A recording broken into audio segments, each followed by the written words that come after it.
Incompetence is dangerous. This was a really, really impactful lesson that I learned in 2006. A mentor of mine, when I started my electrical engineering apprenticeship, I used to work for the company British Steel. It wasn't British Steel back then, it was actually Chorus. Chorus was then purchased by Tata Steel, and it is now what you see, British Steel. But when you're going through an apprenticeship, you get hands-on experience and you learn theory as well as experience. And I remember going on my first placement on a steelworks, a dangerous place, very dangerous place.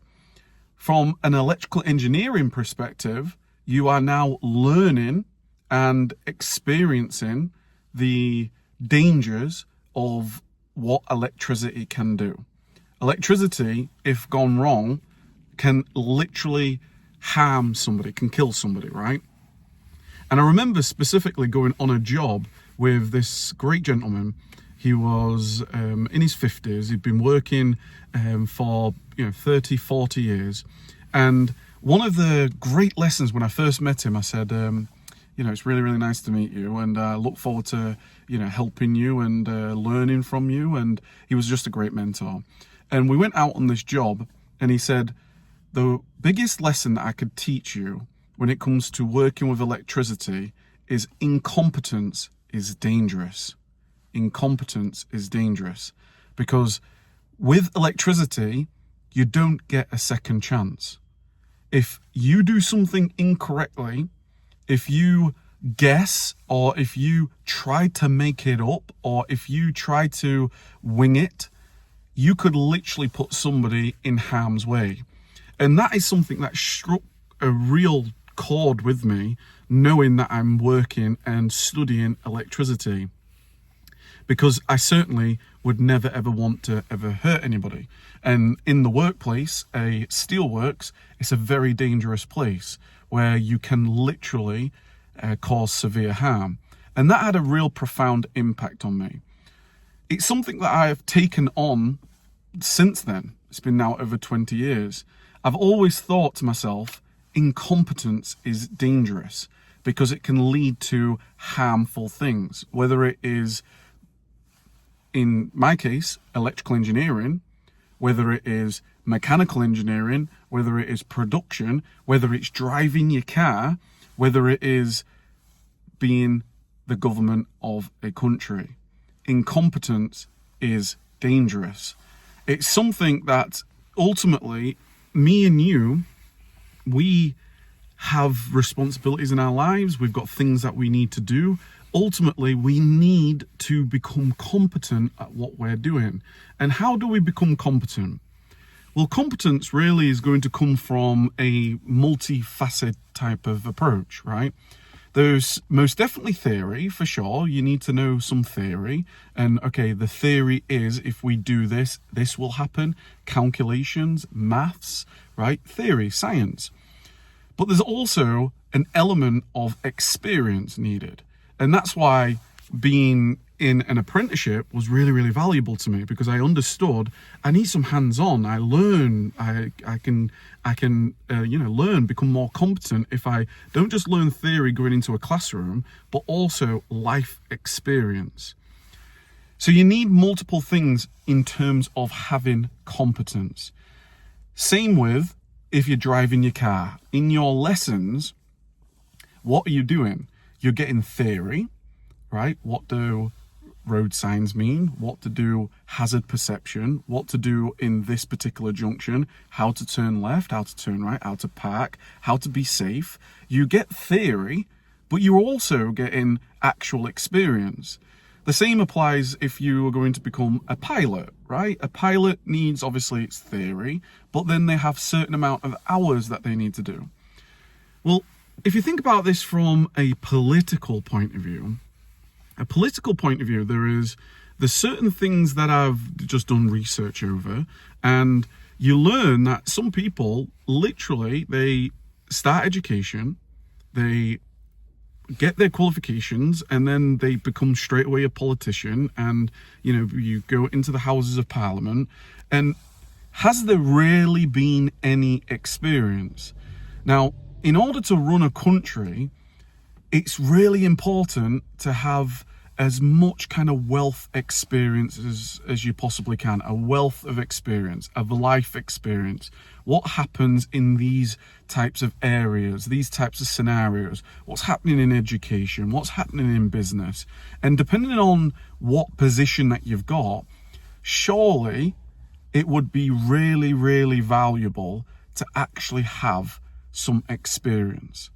Just like when I started as an electrical apprentice, I wanted to become an electrical engineer. And when I did become an electrical engineer, not only did I have the theory in terms of the classroom university, I also had 8 years of in-person, on-plant experience with the dangers, the risks, with the smells, the environment. I had a rounded experience to allow me to be the best and most competent engineer that I possibly could be. So why does this clearly not apply to everybody when it comes to ultimately running a country? If you're going to be the Chancellor of the Exchequer, if you're going to be the business secretary, if you're going to be education secretary, if you're going to be health or whatever discipline it is, surely there needs to be an element of, okay, competence. And what do we measure that competence with?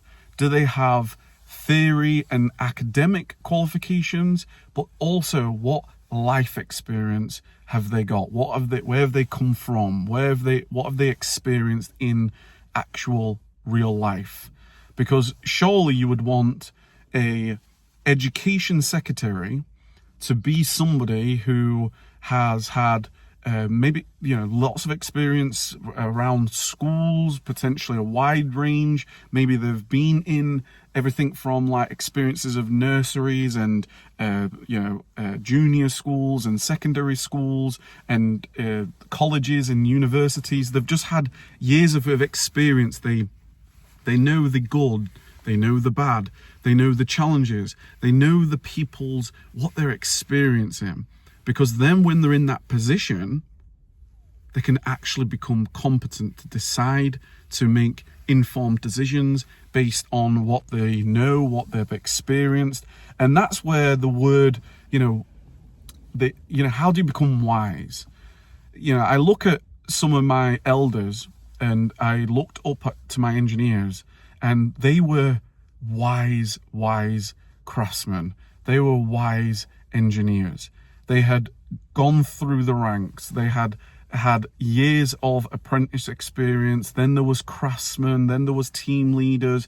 They've gone through different multiple plants and different areas and different jobs and installations and maintenance. There's been breakdowns. They've been on shifts. They've worked nights. They've worked mornings. They've become wise, right? Wise to make decisions. Wise to, keep people safe. Wise to know what the best plan is, how to effectively execute a project, make an installation. They became wise through years and years of experience. And therefore,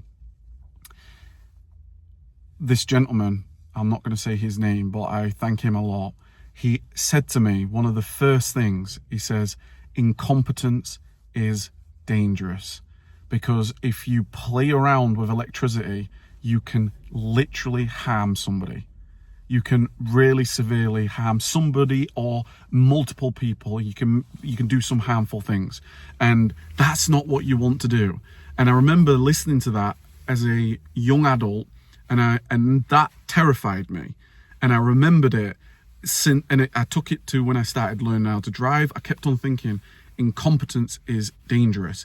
I took it from building business and, everything really, I always try to be as competent as you possibly can. So I'd love to know what your thoughts are on this. What are the competence measures that we have in governing a country? What do you need to be wise, to be in that position? Does it help to have some life experience and also,